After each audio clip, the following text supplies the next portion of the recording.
Hello, everyone, and welcome to the Even Stevens Ranked podcast, the podcast for all things Even Stevens. I'm Brittany Butler. I'm Ethan Brim. And today we are back, getting back to the episodes.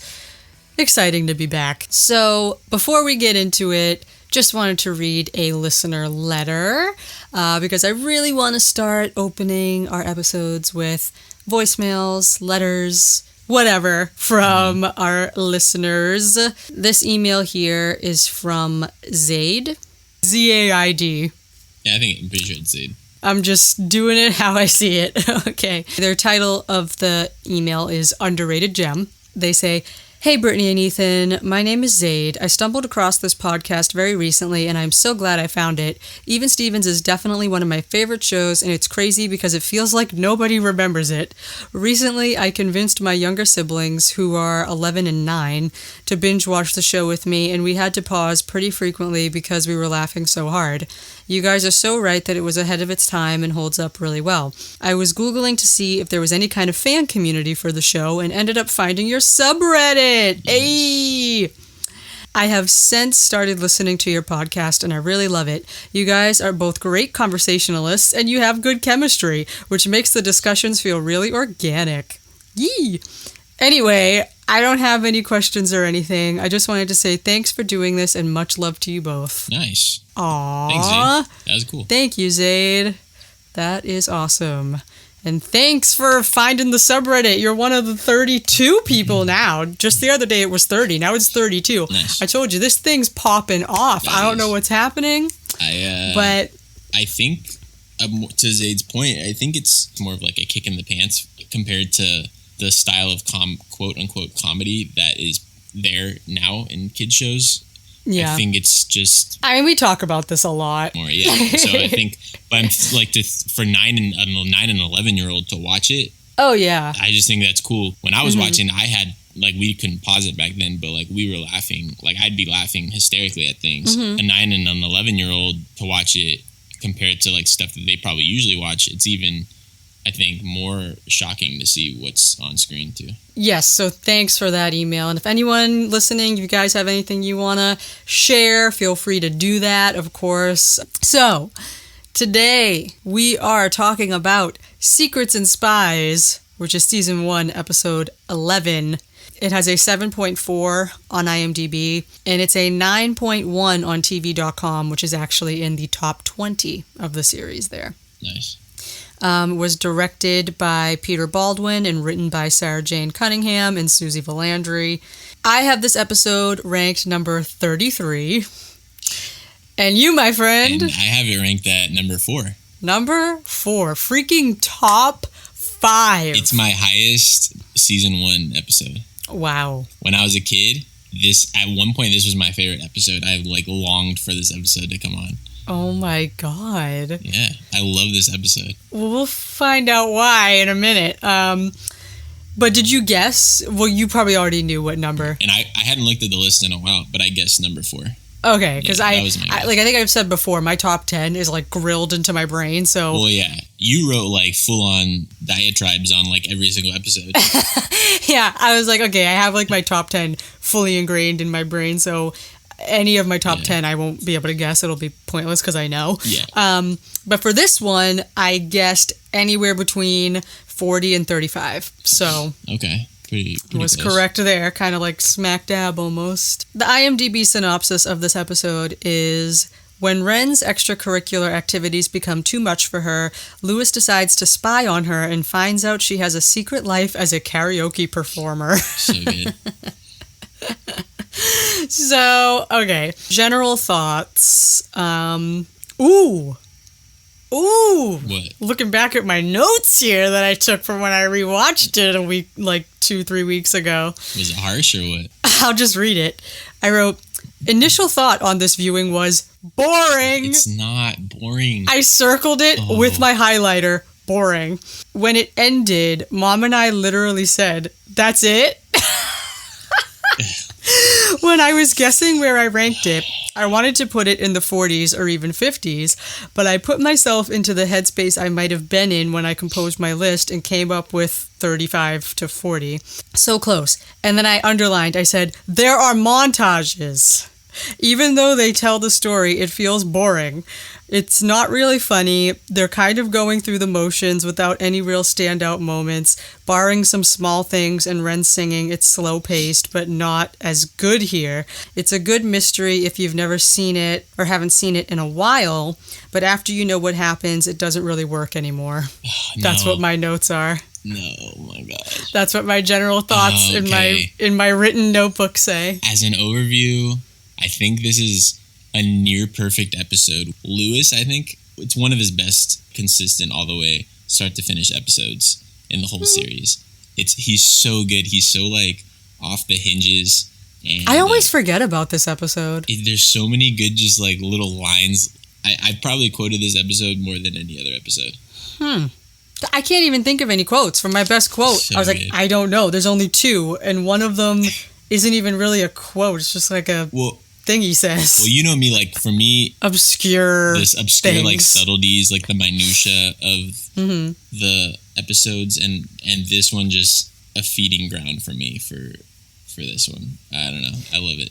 Okay, I want to take a look back at what I said when I wrote my original review.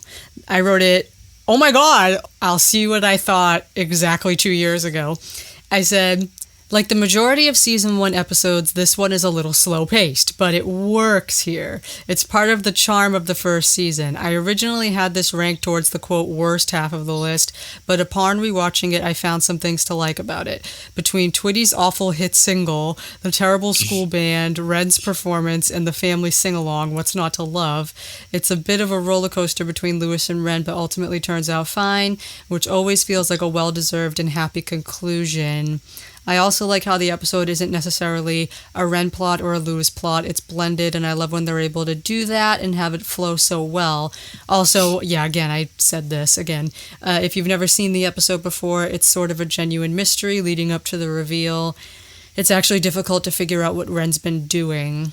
It's a pretty solid episode, in my opinion, but not the greatest, in italics. I mean, I can see why I thought that. I mean, it's not like I don't think that stuff anymore, but it was just when I watched it recently, it was just falling flat for me, I guess. I don't know. Yeah. Don't get it, but I used to call this episode Tokyo Rick when I was a kid because I didn't know. Yeah, I don't know. It's just I like the Ren Lewis kind of combo plots a lot. I think my top 10's almost all episodes like that. Yeah, my top as well starts getting like all blended plots as well. Yeah, and then of course you get like a fun, like Donnie subplots are always kind of fun. In this one, I like the subplot with Donnie. In this one? Yeah, I do. I like it. It's non-existent. But I know it's kind of like it's just fun. I think I like the character who plays Russell, or the actor. But I mean, he does nothing. I know, it's just funny though. The whole subplot is maybe 60 seconds long. Like it's literally nothing. We should time it. So, is that all of your? You want to dive into it? We'll get into it. Okay. Plot point time. So it opens with Ren organizing her corkboard calendar. It's completely full. She has no free time whatsoever, basically. And Eileen comes in with news about this internship for Councilman Mackenzie, which, as a kid, that sounded like a foreign language to me. Like, what the heck? The way his name sounds. Councilman. Like Mackenzie with Councilman. Councilman Mackenzie. Like, what are you saying? Councilman Mackenzie. I just remember being confused. So Eileen comes in with this opportunity for Ren to intern for this councilman. And it always got me so mad because Ren is clearly a little stressed. The way Eileen's like, oh, unless you think it's too much. And she's like, no, it's okay. Like, look at her board. It's full. She's like, oh, look, you have this 1 little hour free out of your whole life. Like, you could easily do it there, honey. I'm like, oh my God. Yeah, like your parents are supposed to be there to like remind you to balance your life, right? Have a little bit of free time just for yourself or to do whatever you want to do. And I mean, obviously they believe in that because we see it later on, but it just kind of, it's a bizarre little thing, I guess. This is going to be another one of the things I'll be excited to see in better quality when we get it on Disney Plus is the board. I thought that too.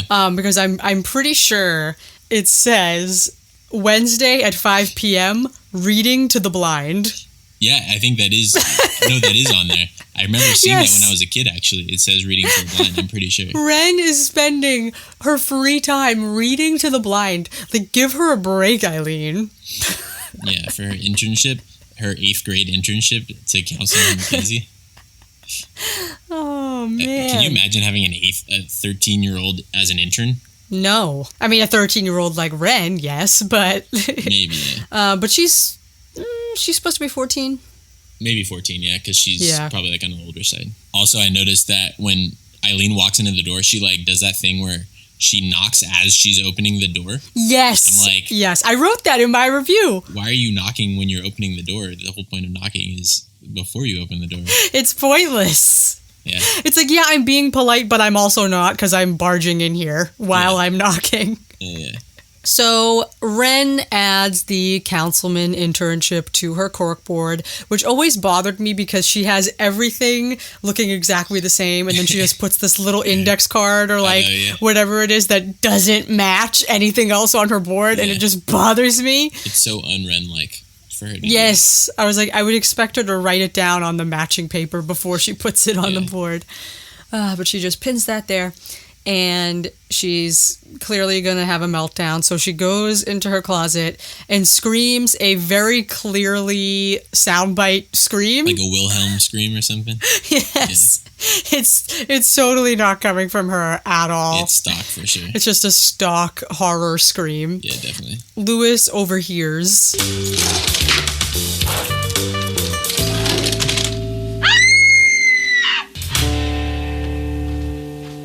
Was that you? No. Yeah. I was looking for my ski jacket. Your ski jacket, huh? That's funny, because it's 80 degrees outside. Did I ask for a weather report? I don't think so. Get off my back! Yeah. And he's like, what okay, the what's heck? Happening? She's on edge right now, apparently. So. Yeah. So just like a little bit more and more, he's just getting a little suspicious about what's going on with Ren. It like perks him up. He's like, okay, something's going on. Yes. Yeah. Because it's not every day that Ren is screaming at the top of her lungs in her closet. Yeah. Very strange. So then it cuts to dinner where the Stevens family, they're doing this international delicacy du jour thing. I love this. Where I guess each family member gets to pick a certain dish from a certain country or cultural background or something. Mm-hmm. And Steve is, did he say if it's Chinese or Vietnamese? Oh, yes. Yeah. Yep, because as they say in Vietnam... Now, since it's my turn to cook our international delicacy du jour, I have chosen this traditional Vietnamese meal. You already have your pho thai. Pho thai. Very good. Now we will start with the sticky rice. Sticky rice. Very good. Bon appetit, everybody. Or as they say in Vietnam, Ong Nong Mang. Very good. Now that we have our pho thai. Pho thai. Oh, man. So I wrote in my notes, I was like, so this wouldn't fly today. You don't think so? No. Why? I don't think it would. And there's a tweet in the tweet section that I think will support this. But we'll cross that bridge when we get there. We'll talk about it then when we talk about Anyway, but yeah, so Steve is doing this ridiculous accent or whatever, and that's why I'm just like, yeah. He's trying to do an accent. I know, but just the way he's doing it, I kind of cringe now. He's trying to bring culture to his family. I know that they're celebrating it. I know. But yeah, so they're having sticky rice. Which he just says sticky rice with an accent. It's so good because they're all. So he says the word, like he says pho thai, and then everyone repeats pho thai like he's teaching them, and then he says sticky rice, and they all go sticky rice, like they're. It gets me every time though. I love this little scene where he's presenting the foods and he has that cow apron on. Oh yeah. Anyway, so Ren is late for dinner. she's mysteriously not there. And then when she finally shows up late, Lewis notices that she has a yellow feather underneath her, like sticking out of her shirt. And I do like when he says, "Oh, look, Wren's shedding." He goes, "Put it in my hat, got a little cat." So Wren tries to swerve the conversation away from the feather because Eileen's like, "Wren, why do you have a yellow feather?" And she's suddenly just like, "Oh yeah, why don't we talk about this ceramic cat that Lewis broke?" So messed up. Oh my god. Captain Whiskers, right? Yeah, and then she just throws Lewis under the bus for this thing he did so long ago in order to protect herself. Gets Lewis grounded. Yeah.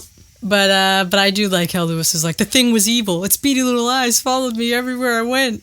And then Donnie's all upset about it. I loved Captain Whiskers. So Eileen sort of presses her. She's like, "Hey, so how was the meeting with Councilman Mackenzie? Did you get the internship?"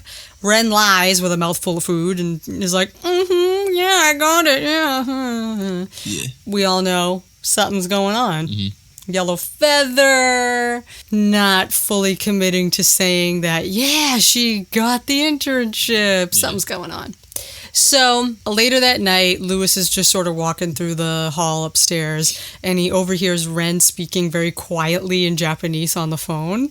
And I do like this quote where he's like, "Hey, Stoolie, why are you speaking in Japanese?" Oh man, I used to call people Stoolie so much. I still call people Stoolie sometimes. It's the way Shia says it, though. Yeah, of course, yeah. So he's officially convinced that Wren is hiding something at this point, because why is she talking in Japanese under her breath in her room? It's just a little strange. Yeah. So it cuts to Lewis in his room with Twitty, and he's trying to figure out what the heck is going on with Wren. So he has a whole presentation board set up. He's got all the facts laid out. And he's just trying to break it down. He's trying to figure out what's going on. I like how this little scene starts with something that is very memorable, and I feel like a lot of people remember it, because I mean, I might be generalizing because I remembered it from being a kid, but usually when I remember something like that, I just assume other people must have as well. But yeah, so Twitty is sitting there, and he has his acoustic guitar, and he's just kind of playing around, and Lewis says, Wren is up to something. And the question is what? Well, she's a girl, and girls do weird things. Yeah. Hey, that's a great song title. Girls do weird things. This is a great scene. Yeah, I love this scene. This is a good one. This always stood out in my memory. So Lewis is trying to break it down, and he's pointing to everything that he has out on his presentation board, and he's really grasping at straws, trying to come up with some sort of story thread for everything that he's uncovered. So he's like, okay, yellow feather, that's got to be Big Bird.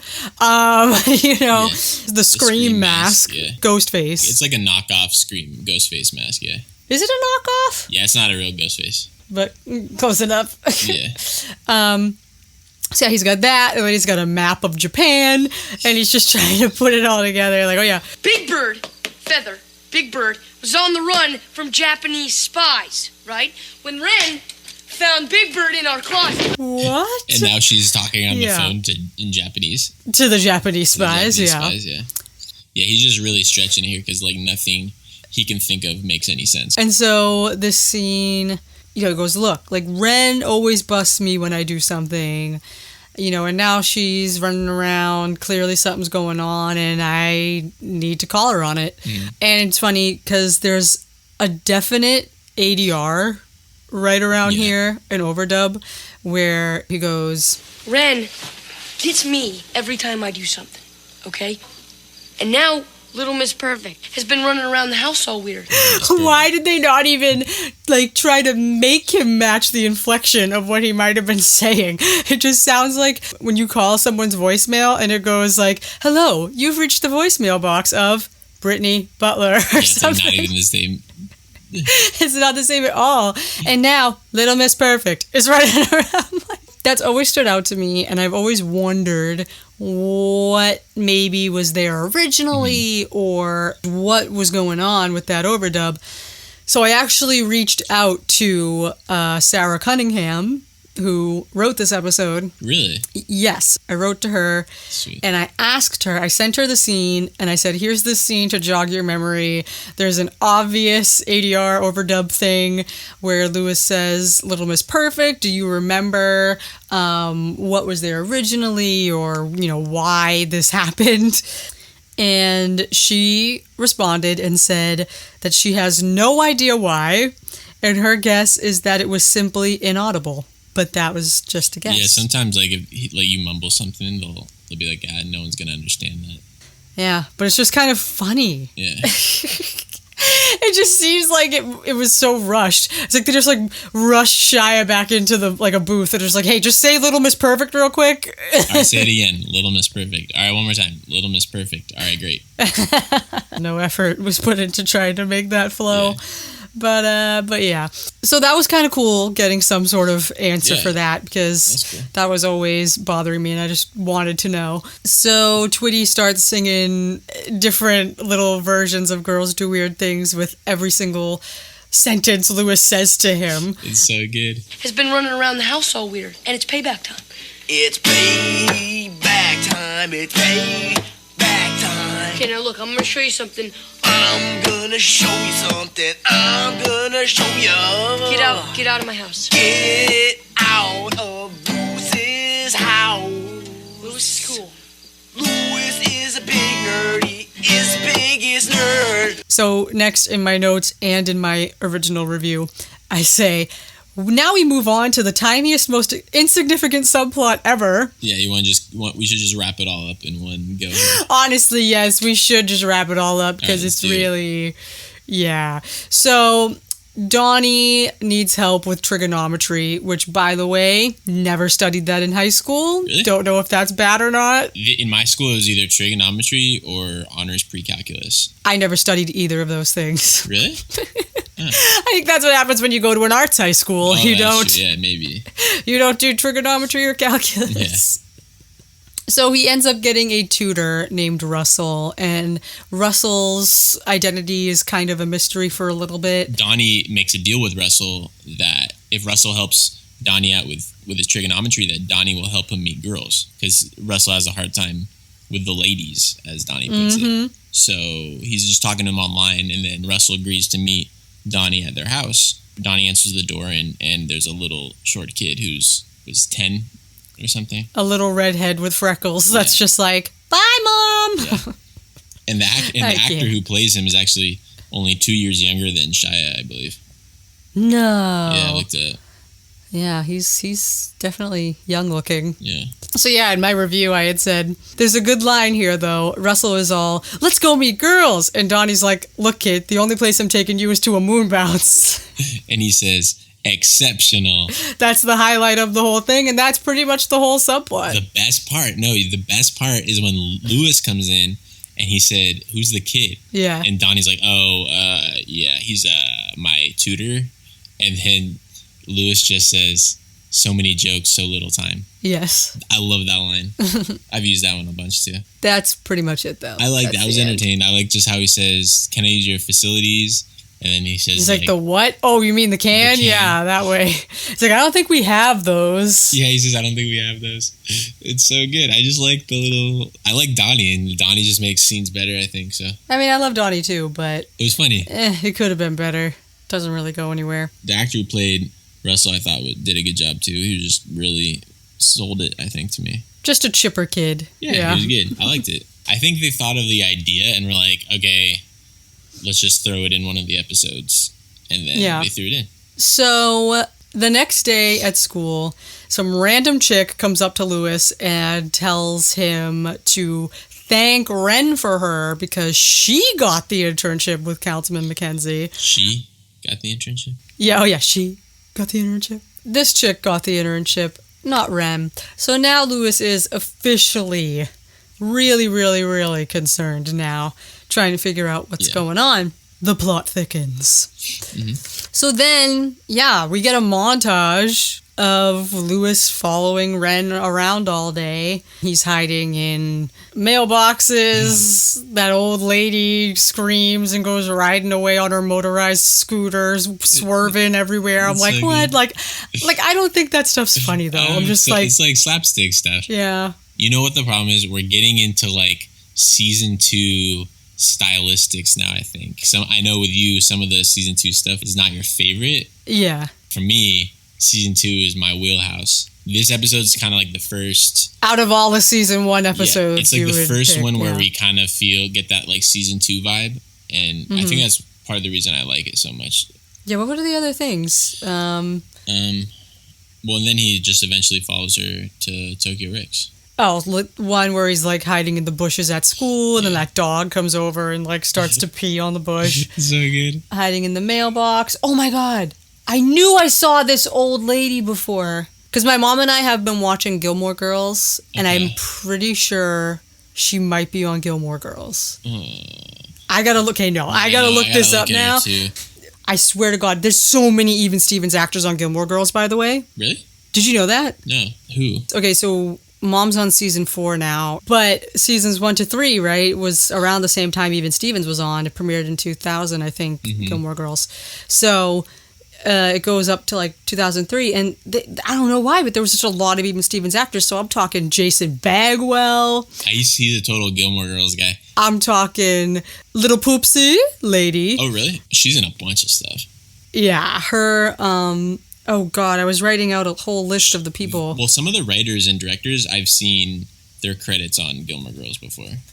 Yeah, because I was writing out a list of all the people I could remember. So it was, okay, so Jason Bagwell, that Little Poopsie lady, Principal Wexler. Apparently, George Anthony Bell is a professor. Oh, that's cool. And his name on the show is Professor Bell, like his own name. Little Timmy from the episode We Don't Like. Oh, yeah. He's like a Boy Scout. I met him. No way. At Disneyland, yeah. That's so funny. I got a picture with him, yeah. That is funny. So he's in one episode. And then Gil. Oh, yeah, Gil. He looks like a total Gilmore Girls guy, too. Yeah, Ren's short-lived boyfriend Gil Yeah. is in one of the very first episodes, and he's like trying to hit on Rory. He's acting exactly the same too as Gil. He's acting like kind of dumb. He's just going in for the kill, even though she's there with her boyfriend. Yeah, It's very, one-dimensional, I guess. Gil didn't really have a lot to do. I like Bobby Deaver. I thought he had more of a personality. He wasn't a good guy. I'm just saying. No, yeah. We'll get into him, but He was a unique kind of heartthrob, I think. yeah. He was I don't know, he had his own little quirks. So then Louis eventually follows Ren to this Japanese restaurant called Tokyo Ricks. I love that name, too, by the way. And he's so confused. He's like, they're doing the flame cooking and stuff. Teppanyaki. Yeah. He does that laugh. It's so And good. he's like, this place is cool. Why is Ren here? And then this guy that, works at the restaurant gets up on stage. He hops on the mic and he goes, Up next on the mic, we have the vocal stylings of Isis. and he goes, and it is great when Louis goes, Isis. And then, Aye. ow. Whatever. Yeah, I wonder why that name, though, Right? So basically, just real quick, we'll get back to Isis in a minute. Ren turns around. She's wearing a blonde 70s style wig, and she has a feather boa, and she's doing ABBA karaoke to Dancing Queen. She has it's a total like Olivia Newton-John type of look, I guess. Kind of Farrah Fawcett kind of Farrah Fawcett. thing going on. And yeah, so like the yellow feather boa, which explains the feather, like everything's piecing together in Louis's mind now, Japanese restaurant, clearly was speaking to the owners on the phone. Everything makes sense. Louis is highly disturbed when Ren turns around in that wig. Ow. And so, yeah, can we talk about freaking Isis, though? Isis? I'm like, it's interesting how Ren's alias went on to be the name of a terrorist organization. But So weird. Like, there has to be like a background behind what that means. Like, well, I did. I looked it up. Okay. Isis is an Egyptian goddess. Okay. I'm assuming that's probably where they got it from, maybe. Yeah, I'm sure. It's just weird it's not like a Japanese name or something. Yeah, I don't know. But I mean, yeah, it is a little disturbing in hindsight. When I first heard the terrorist group ISIS, the first thing I thought of was Tokyo Ricks. Oh, yeah. It's just crazy, though, when you watch it back and they're like, ISIS. I'm like, well, that aged poorly. Yeah, maybe you posted it, but I've seen references to it before, too. So, Ren's up there singing Dancing Queen. See that girl, watch that scene, digging the dancing queen.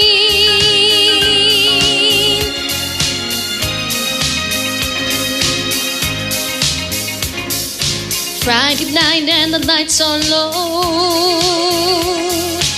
looking out for a place to go, where the Ren. bright music. Ren, you know I'm gonna hold this over your head for all eternity. It's a little bit of a shaky performance, but... It is actually kind of shaky, yeah. A lot of times they'll ADR that, or they'll, like, dub it in the singing, but... Yeah, but it definitely seems like she's singing live. Yeah. Weird. So, I mean, you gotta respect that, though. Yeah, that was probably her choice, and, I mean, yeah, you gotta respect it. Mm-hmm. Definitely. And so I have this whole clip uploaded on our YouTube channel because I had embedded it into the review because it is a classic scene. Lewis hides in one of the booths and he's just sort of mocking her singing and making these ridiculous faces. He's so good. And This episode, he's like spot on, like the whole, from start to finish, like everything he does is really funny. yeah, classic Lewis. I think it is one of our most viewed videos on the channel. Oh, really? I'm checking it right now. 6,162 views, 74 likes, 0 dislikes. There you go. So, and let's see what people have said. Shia was hilarious on this show, LMAO. And then someone just wrote, ISIS! Of course. Oh, man. So basically... Now Lewis knows Ren's secret, and he's not going to let her off the hook with this. He's going to use it as his own form of torture. And it's kind of another montage of him putting flyers up for Tokyo Rick's karaoke all around school. He dumps the feathers. Yeah, dropping yellow feathers on her.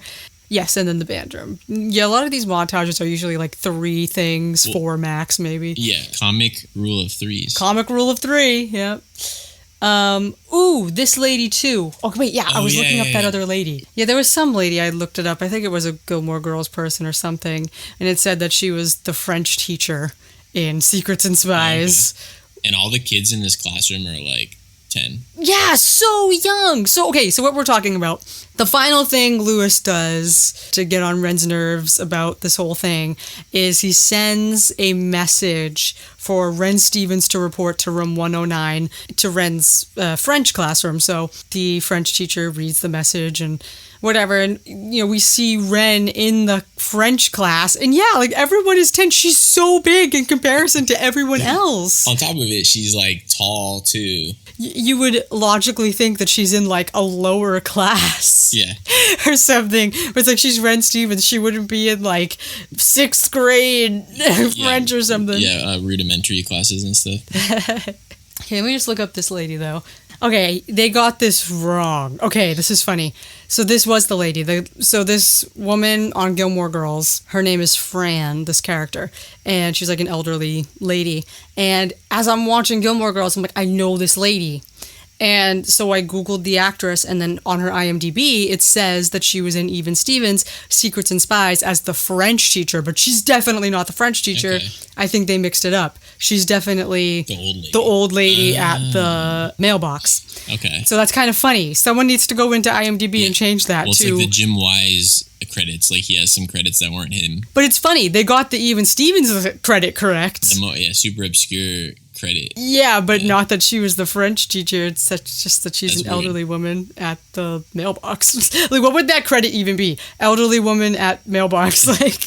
Like what would you even change it to? Old lady. Something like that. But yeah, okay, see, that's funny. All right. Mm-hmm. I never forget a face. This lady is in this episode for maybe 5 seconds, And as soon as I was watching Gilmore Girls, I was like, I know her. Yeah.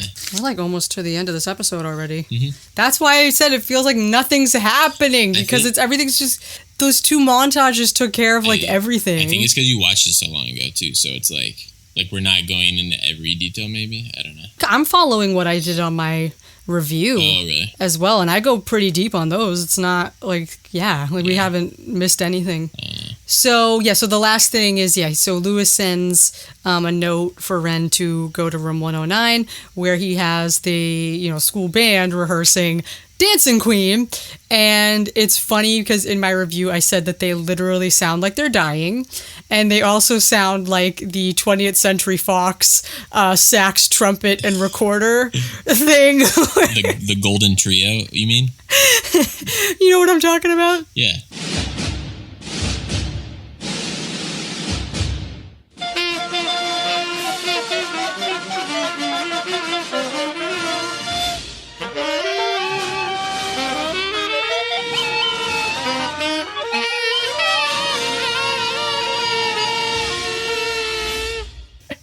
That's literally what they sound like.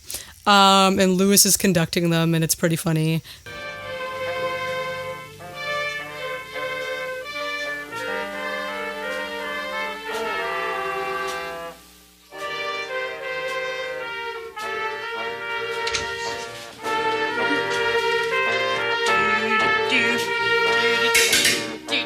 Javier, that's your cue. What are you doing? Oh, Isis. What did you call me? I said hi, sis. I want to speak with you outside now. Okay. Take 5, fellas. Ren walks in, and obviously she can hear that it's clearly Dancing Queen is what they're playing. As soon as she comes in, Lewis says, Isis. And then she goes, what do you call me? I said, hi, sis. Which is the perfect save and just perfect idea. He had that planned. She's not having it, and suddenly this episode takes a really sad turn. Yeah, it kind of gets kind of deep, like this whole section here. So, Ren pushes Lewis into the hallway, and I did originally write that this scene crushes my soul. Yeah, same. Ren gets so fed up with Lewis, she just screams at him. She's like, why were you playing that song? It's a good beat. It's a real toe tapper. Do you think you're funny? I don't. Nobody does. In fact, we all feel sorry for you because we're out living busy, productive lives, and you have, I don't know, nothing. So just back off. Nothing, boy. It's pretty harsh. She is going off right now. And I think the worst part about it was to say that, nobody thinks you're funny. Yeah, because that's all he has. That is all he has. And I think it's definitely a low point for Ren, I think, as a character. I think it's maybe her lowest point in the series. Me, I relate to Lewis. As a kid. That was my thing too. I was a jokester, and I'd create little projects for myself like Lewis did, and have little tasks or things that didn't mean anything in the grand scheme of things, but in that moment in time were just something I would get lost in or whatever. When she said that, it hit hard too. So you definitely feel for Lewis right here. In some ways, I think it helps define not only the dynamic of the two of them, but also just Lewis as a character. Yeah. It kind of rounds out who he is without saying it, because she criticizes it. It's kind of showcasing what he's about and how people maybe view him. And you kind of see that she resents him maybe for the fact that he doesn't have a lot of responsibility and he can find joy in just the little things. Well, we do find that out. Oh, yeah, it's true. I guess technically we do, so. But one thing that I didn't like, I like the scene, but of course it sucks to hear Ren say those things to him. But I think it's a really, really, really strong moment. And then she says, so just back off. Nothing, boy. Nothing, boy. And I'm like, okay, that just ruined it. Well, you can see that she was also probably just seeing red, maybe, and so she just was being incoherent, maybe. I don't know. Yeah, but I don't know. But it's just every time she ends it with that, I'm like, you were on such a good streak, Ren. You were really giving it to him, and then just something about it as soon as she says that. I didn't mind it too bad. I don't think I minded it. I don't know. That always bothered me. But anyway, Lewis just stands there taking the beating, and it's really sad. He's just kind of looking down, and it's really sad. So Cut into the next scene here. Lewis suggests that the family should go to Tokyo Rick's, for his choice for the international delicacy du jour. And, that could be interesting.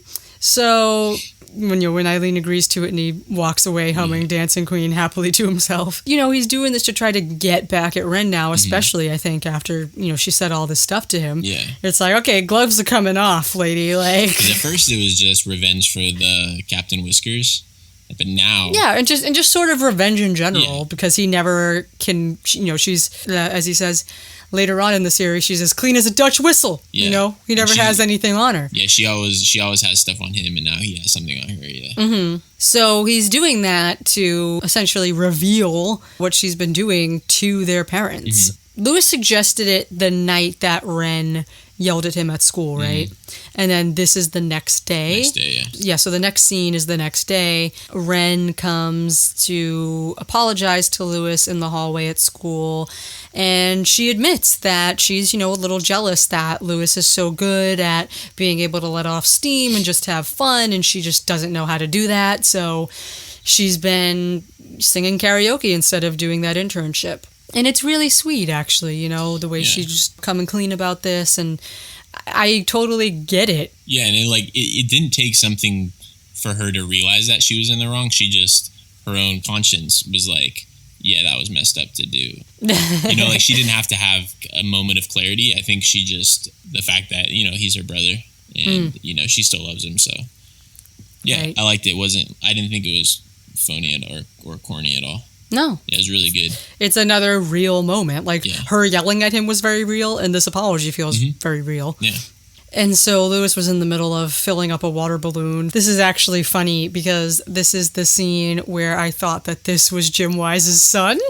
Oh, yeah. This was the kid. I forgot about that. Lewis is filling up this water balloon, and this kid goes to take a sip at the water fountain, and he looks exactly like Jim Wise. It's insane. I thought there was no possible way that they couldn't be related. But yeah, that's when I wrote to him and I sent him a gif of that kid. I didn't even ask if it was his son. I was like, are you related to this kid in any way? You guys look too much alike. And he's just like, yeah, that's my son, Tim. And then it's not him, though. And I believed it.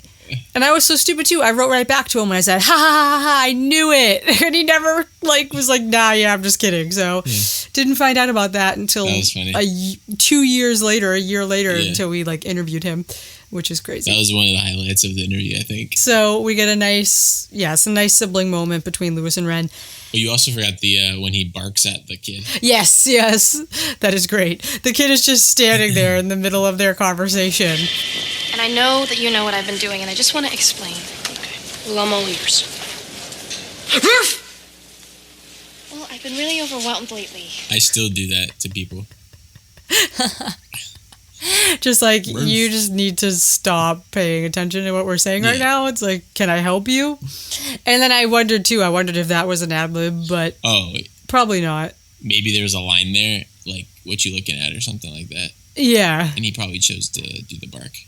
So Lewis accepts Ren's apology, but it's too late because Mom and Dad are already on the way to the restaurant, and Lewis is, freaking out because now he feels bad. He doesn't want Eileen and Steve to find out. So when he gets to the restaurant, he starts doing everything in his power to distract Steve and Eileen from seeing Ren when she eventually comes on stage. And yeah, he just starts going so over the top, saying all these different things. He has an allergy to everything. He's breaking out in hives. They're invisible hives. Isn't that what he says? Yep. But we gotta go.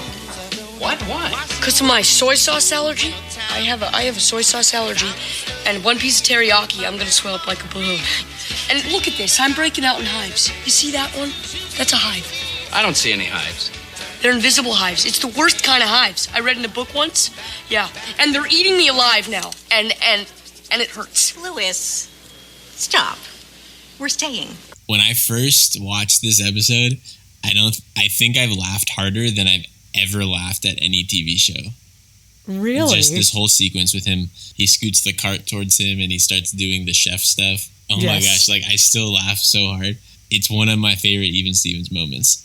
He's hitting people in the face with lettuce. Because this like never really stood out to me at all. All that I would say it's very Kenan and Kel kind of like. Yes. Kenan and Kel is still one of my favorite shows of all time. I can still watch it and laugh. So yeah, it's right up my alley. But yeah, this scene like never really meant anything to me. I was like, yeah, it's just Lewis acting stupid. It wasn't like I was like, oh my god, this is one of my favorite scenes in the entire series, like you. But you know, I was dying. Like, literally. So he's doing all this stuff to distract, but it doesn't work. And what's like that last thing he's saying where he's like, look, it's a wound. It's a wound. I'm salting myself. It's a wound. It's in my eye. Oh, man. It's so good. Steve and Eileen see Ren, and of course, Tom Virtue being so over the top. Ren! Yeah, he like screams it. Ren! No, it's not. Look over here. I'm salting myself. It's my eye. Look at that. Look at it. It's a wound. It's a wound. He just screams it at the top of his lungs, and he's like sitting so still too. Yeah. He's just Ren! Oh my god, it just seems kind of weird. Like, really? Would you react that way? Just screaming Ren at the top of your lungs? I think that's like kind of what encompasses what I was trying to say earlier is her singing at the thing isn't something, it's not that bad. No. It's not like on par with Lewis knocking over a ceramic thing and then covering it up, you know? Yeah. It's just her singing at a bar. I don't know. To Ren, I think it's more catastrophic, and I think that's what Lewis taps into, like kind of what her parents finding out mean to Ren. Yeah, I don't think it's a bad thing. And obviously we see right now that the parents don't really care. Yeah. They embrace it. I mean, they do at first for a moment but I think it's also like the wig she's wearing, the outfit she's wearing this time. She's in like a halter top. She lied to them too. Yeah. Just that whole sort of thing. So, I mean, I can see like you put it all together. It's just sort of like, well, what is going on here? Yeah. And so Ren apologizes again now. Thanks, Lewis. I trusted you. Ren, we thought you were at your internship. I haven't been going. I've been coming here to sing. Okay, not following. I've been working so hard, I just needed to have some fun. Yeah, she needed to have some fun. Because, she really works hard, and she could use a break. Because, everyone could use a break. Even I could use a break. Not that I work hard or anything. But you know what? I could use one because... Enough. I'm sorry that I lied to you. Honey, why didn't you just tell me you didn't want the internship? Because I didn't want to disappoint you. Well, honey, we're not disappointed. Everybody's got to blow off some steam every once in a while, go a little crazy. Really? Sure. Every family deserves a dose of wacky sometimes. How about now? Nutty. Cuckoo! Steve and Eileen are pretty much immediately understanding. And, of course, Steve, everybody deserves to go a little crazy sometimes. Let's go cuckoo. He's so over the top here. He is. And so they decide to just have fun right then and there. And then they sing the song. Yep. It cuts to Steve wearing Ren's blonde Farrah Fawcett wig and singing I've Got the Music in Me, which I do love this just because Tom Virtue is ridiculous. Ain't got no trouble in my life. No foolish dream to make me cry. I'm never frightened or worried. I know I'll always get by. I heat up, I cool down. When something gets in my way, I go round it. I got the music in me. I got the music in me. I got the music in me. I got the music in me. I got the music. Yes, I got the music. I got the music in me. Lewis is doing the greatest dance moves ever. Yeah, I said I gifted and put it in my review, and I was like, tell me how this kid goes on to be a drummer, because he has no rhythm in his body. There are so many good dancing sequences, and even Steven's just like, Lewis always has good ones. Coach Tugnut has a good one. Tom has a good one. Loomis, of course. Oh, and then in Battle of the Bands, the little kid who does like the... Yes, the freak dancer kid. Yeah, the freak... Yeah, and they all sing I've Got the Music in Me. And I did say seeing Lewis dance and sing like this is truly the eighth wonder of the world. Yeah. I said, what goes through Shia's mind while he's playing this character? I want to know. It's one of the only. I think it's the only time that they use an actual song, and they use two. Two of them in this episode. Yeah, you're right. Actually, Dancing Queen got the music in me. Yeah, they pretty much use stock music or original songs for the entire series. You're right. I think so. But that's the end of the episode. I like this one too because in a series like Even Stevens, you need an episode like this. Because like what? Like where it's the dynamic is with Ren and Lewis. He's always like the screw up, and she's always kind of pushing against him. So like flipping the script. Yeah, this one flips the script, and I don't think any other episode really does it to this degree. And I think so. I think that this episode it kind of encompasses the spirit of the show more than a lot of episodes to me too. On top of the fact that I think it's really funny. Like it flipped the script, so I think it's a very crucial episode in the series. No, I mean I agree with that.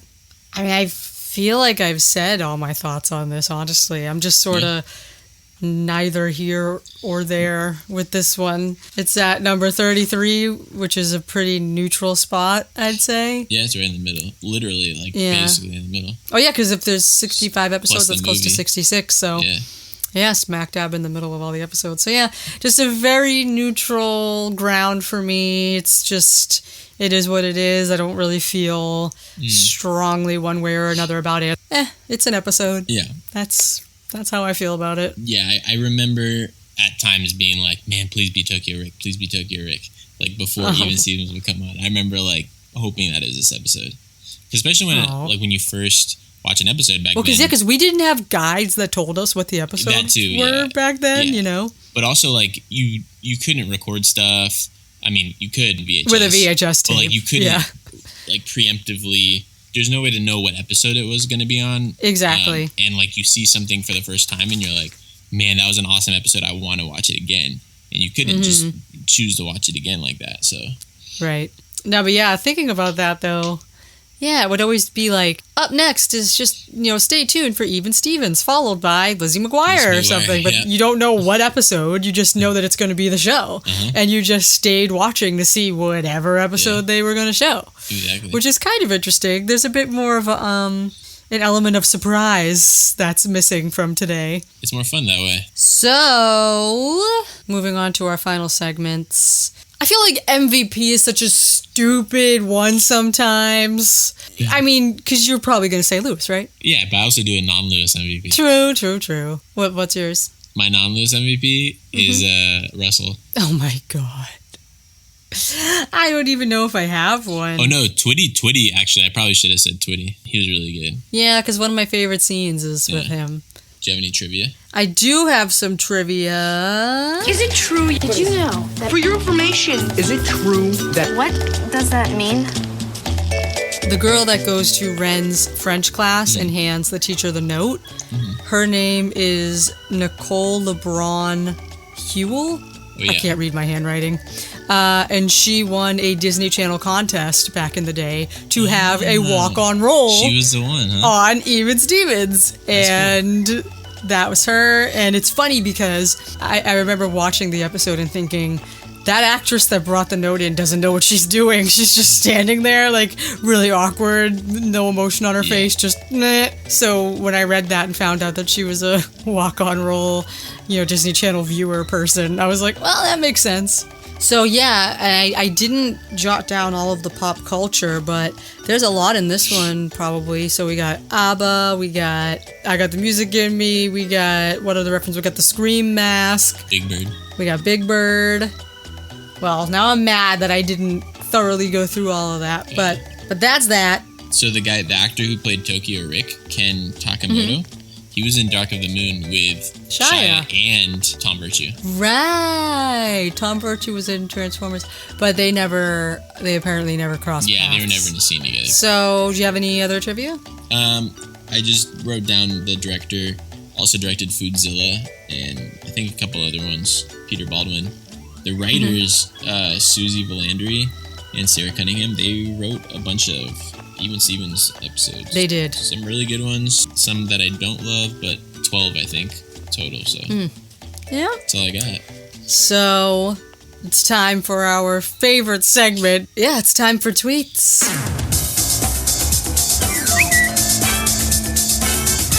So there were quite a few of this for this episode, and I think it's because anytime you put music in an episode, it'll automatically be more memorable. Yeah. I mean, at least that's what I've come to realize. Like Influenza. Influenza is like the one episode everyone remembers. The band episodes, most people remember. baaaack episode, people remember. And so this one had the Dancing Queens section not once but twice in it. So I think a lot of people remember that. So we got a lot of tweets here, actually. I haven't picked like what the best ones are, so I'm just going to read a bunch. Hannah Pollock says, okay, Mamma Mia is good, but does anyone remember when Ren from Even Stevens sang Dancing Queen at a Japanese karaoke bar? A lot of people say, you know, am I the only one who thinks of Even Stevens whenever I hear Dancing Queen? Like, that's a pretty common tweet. I like how it was a karaoke bar, but she just had a scheduled performance. Oh, yeah, she had a scheduled performance. It wasn't karaoke, it was just, she was just singing the same song every day. It's like, Ren, like, open your repertoire a little bit. Just Dancing Queen every night. So, Dr. Pena II says, every time I hear ISIS, I just think of that episode of Even Stevens when Ren sang Dancing Queen in that club under the fake name, ISIS. Same. I think this is funny. Jesse says, do any of you guys remember a show called Even Stevens? Remember that episode where the girl with a weird name sang Dancing Queen? Ren? Yeah, I guess Ren is a weird name. Maybe. I'm just used to it, I guess. Grant Patton says, Dancing Queen is a terrible song. The only reason why I'll respect it is because it was on Even Stevens. Yeah. Same. I love this. These are almost like story time here. Josh Kerr says, when I was little, I threw up while watching the Dancing Queen episode of Even Stevens. Every time I hear that song, hashtag, it makes me sick. He probably has invisible hives. So, another one, at Army Frabby, says, every time we have rice, I remember that Even Stevens episode when they were having rice and it was too sticky. And this was one of the tweets where I said how the Vietnamese international delicacy du jour could be iffy today. Yeah, let me hear this one. An Asian girl tweeted this. Yeah. She said, here's a fun activity. Make and eat Vietnamese sticky rice with your white suburban family. Even Stevens. This is kind of funny the way this person wrote this out.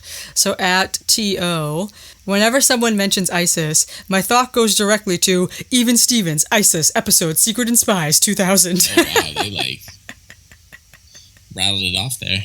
And let's see if there's one more here. And the last one, Holly Randall says, I've never personally identified more with a TV character than in that one episode of Even Stevens where Ren fakes interning with a politician so she can secretly sing ABBA karaoke at a trendy restaurant to relax. And then she responds to it and says, responds to her own thread and says, did they steal this storyline from my autobiography? The world may never know. It's all perfect, except my girl Ren's stage name is Isis, which in hindsight was a poor choice on Disney's part. Oops. Man, what if someone's name was actually Isis? Because it's an actual name. I mean, yeah, it's an Egyptian goddess. Crazy. Yeah. So those are some tweets for the day. All right. Final segment, best quote. You go first. Okay, I'll go first? Yeah, okay. Yeah.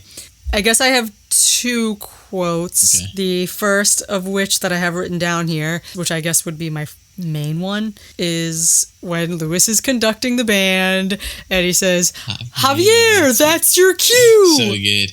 Yeah, it's just the name Javier. And he just he totally ad-libbed that too. Oh, yeah. Or, I mean, I hope so. I mean, I feel weird, the way we keep saying, oh, that was an ad-lib. When Matt Dearborn told us, he's like, yeah, nothing was ad-libbed. It was all on book. But then Shia said a bunch of stuff was ad-libbed. Yeah, but then remember Dearborn was like, well, maybe he thought that way because of the way you know what I mean? So I don't know. But it's still a mystery. I don't know.